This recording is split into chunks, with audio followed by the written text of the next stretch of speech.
Hi kids, it's Pastor Alan here again, and we're continuing our series in Psalm 23.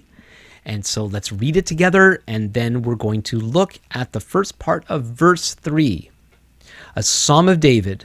The Lord is my shepherd, I shall not want. He makes me lie down in green pastures. He leads me beside still waters. He restores my soul. He leads me in paths of righteousness for his name's sake. Even though I walk through the valley of the shadow of death, I will fear no evil, for you are with me. Your rod and your staff, they comfort me. You prepare a table before me in the presence of my enemies. You anoint my head with oil. My cup overflows.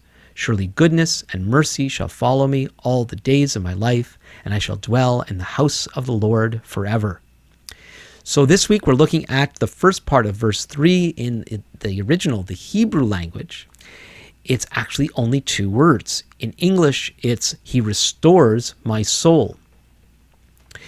The word for soul, very often when people reading the Bible, they think of that as some kind of part of us that we cannot see. We talk about our soul as opposed to our bodies or any other part of what makes us us. But actually, the Hebrew for soul is a way of talking about our lives. And so what he's saying here, He restores my life. And the word for restore has to do with this idea of turning, changing something that was one way into something else. So the idea here is being upset or sick or tired or frustrated or angry or all sorts of things, ways that our lives can begin to go in certain directions that are very, very, painful and we're struggling and it's just difficult. And God comes, according to David, talking about himself, and God comes and turns his life into something that's settled and at peace.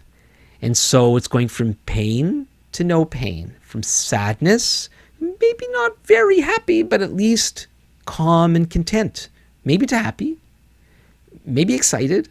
But then from tired and sick to feeling okay again. And he's saying, this is what God does for me. And so, and he's saying this, remember, he's talking about God as his shepherd. He either still is or was an actual shepherd. And he's saying that in the way that he took care of his sheep, God takes care of him. And just like he would help a sheep that was afraid, lost, hurt, diseased, and would bring that sheep back to a place of safety and calmness and health and feeling okay, that just like he would do that for his sheep, God does that for him. And just like God did that for David, that's what God wants to do for us. And sometimes he does that through the people who care for us, our parents and others who see us when we're in pain or frustrated or unwell, and they help us to be restored, to be healed, to be at peace, to rest. Sometimes we don't like it when we are in a certain kind of state and those who love us are trying to get us to rest, to stop, to calm down.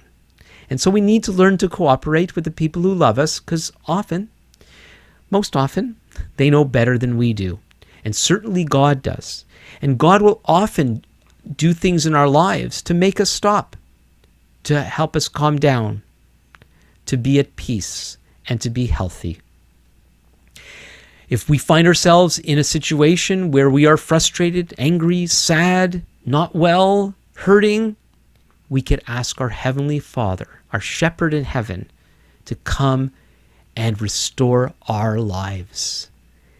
And so I encourage you, when you're in a state like that, ask God and wait and see what he wants to do. Very often, just stopping being concerned and afraid is enough. Just stopping for a moment and talking to God is just enough to restore our soul, to refresh our lives, and bring peace and calmness and help to us again. So I encourage you, please ask God when you find yourself in that kind of state.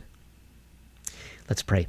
Our Father, we thank you that you restore our lives, you refresh our souls, you provide us what we need to be at peace, to be healthy, to be calm, and to be happy. We look to you for that. Bless our parents in trying to help us to be at peace and healthy, and help us when we're angry and we're frustrated or we're sick. Help them, Lord, and help them in the same way to know your restoration, your peace, your refreshment. We thank you. In Jesus' name, amen. Until next time, this is Pastor Allen.